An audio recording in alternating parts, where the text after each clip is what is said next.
नमस्कार। यहाँ उपस्थित महानुभाव और समस्त युवा शक्ति, आप सभी को 78वें स्वतंत्रता दिवस की हार्दिक शुभकामनाएं। मैं ओमनी पटेल, कक्षा 12 की छात्रा, आप सभी का हमारे इस स्वतंत्रता दिवस पर हमारे विद्यालय प्रांगण में हार्दिक स्वागत और अभिनंदन करते हैं।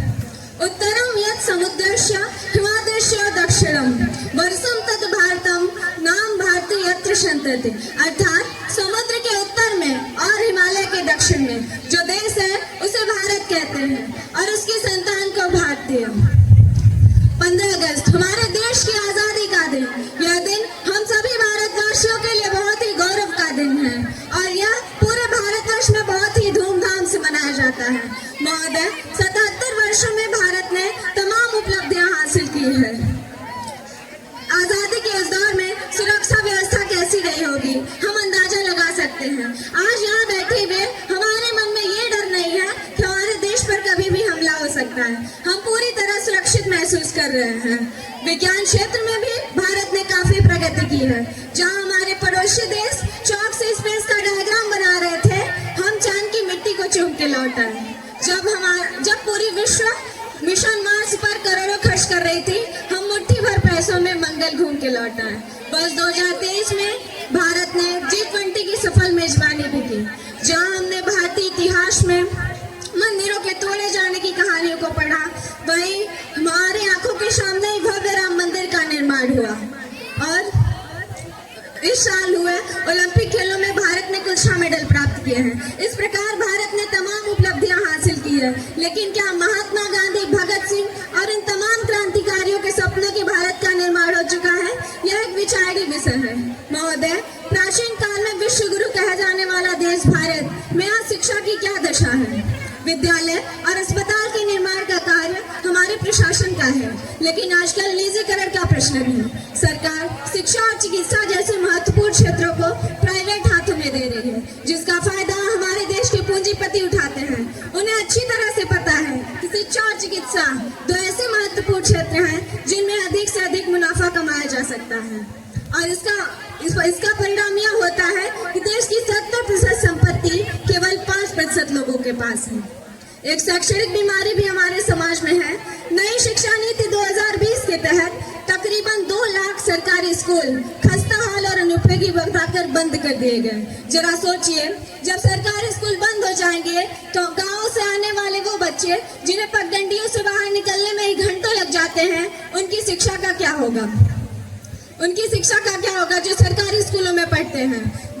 गरीबी शिक्षा से दूर की जा सकती है, लेकिन हमें तो शिक्षा से ही वंचित किया जा रहा है।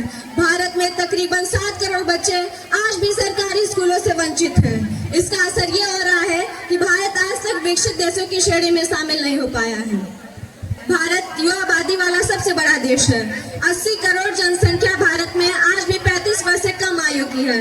हमारे प्रेरणा स्रोत स्वामी विवेकानंद जी कहा करते थे कि यदि मुझे 100 ऊर्जावान युवा मिल जाए तो मैं इस देश की दशा व दिशा दोनों बदल कर रख सकता हूँ।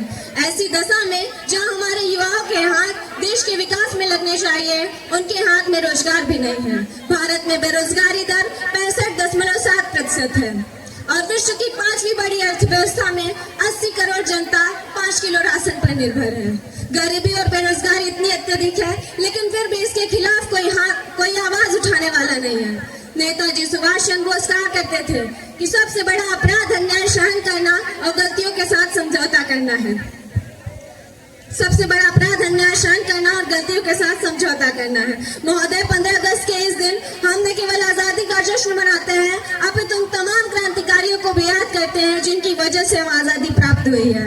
क्योंकि महापुरुषों की मौत एक बार नहीं 2 बार होती है। पहली बार जब उनके प्राण शरीर को छोड़ देते हैं और दूसरी बार जब हम उनके जीवन से कुछ सीखना छोड़ देते हैं।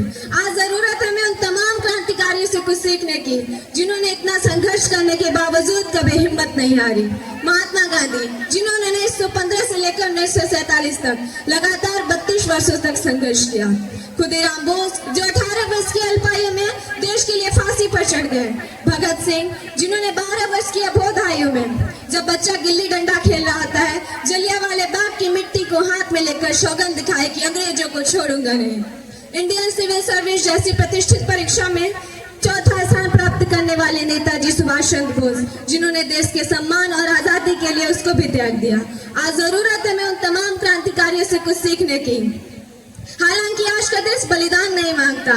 जरूरी नहीं है कि आज का युवा फांसी पर चढ़े, चंद्रमा और मंगल पर भी चढ़ सकता है। यह जरूरी नहीं है कि आज की नारी तलवार लेकर घोड़े पर दौड़े, वह मेडल के लिए हिमा दास की तरह ट्रैक पर भी दौड़ सकती है। आज जरूरत है कि प्रत्येक व्यक्ति, चाहे वह जिस भी स्थान पर हो, जिस भी पद पर हो, वह यह सोचे कि हम इस स्थान पर रहकर कैसा कार्य करें कि देश विकास की ओर अग्रसर हो। हमें देश को विकसित बनाना है। आज जरूरत है कि हम सांप्रदायिकता, भाषावाद, क्षेत्रीयवाद जैसे मुद्दों से ऊपर उठकर देश के हित में सोचें, भारतीय सभ्यता और संस्कृति को आगे बढ़ाएं। अटल बिहारी वाजपेयी जी ने यह कहा था कि भारत कोई भूमि का टुकड़ा नहीं है, यह जीता जागता राष्ट्र पुरुष है। अटल जी ने कहा था कि वंदन की धरती है, अभिनंदन की धरती है, यह अर्पण की भूमि है, ये तर्पण की भूमि है। इसकी नदी नदी हमारे लिए गंगा, इसका कंकड़ कंकड़ हमारे लिए शंकर है। हम जिएंगे भी इस भारत के लिए और मरेंगे भी इस भारत के लिए, और मरने के बाद भी गंगा जल में बहती है हमारी अस्थियों को कोई कान लगाकर सुनेगा, एक ही आवाज आएगी, भारत माता की जय। इसी के साथ मैं अपने शब्दों को विराम देती हूँ। जय हिंद, वंदे मातरम।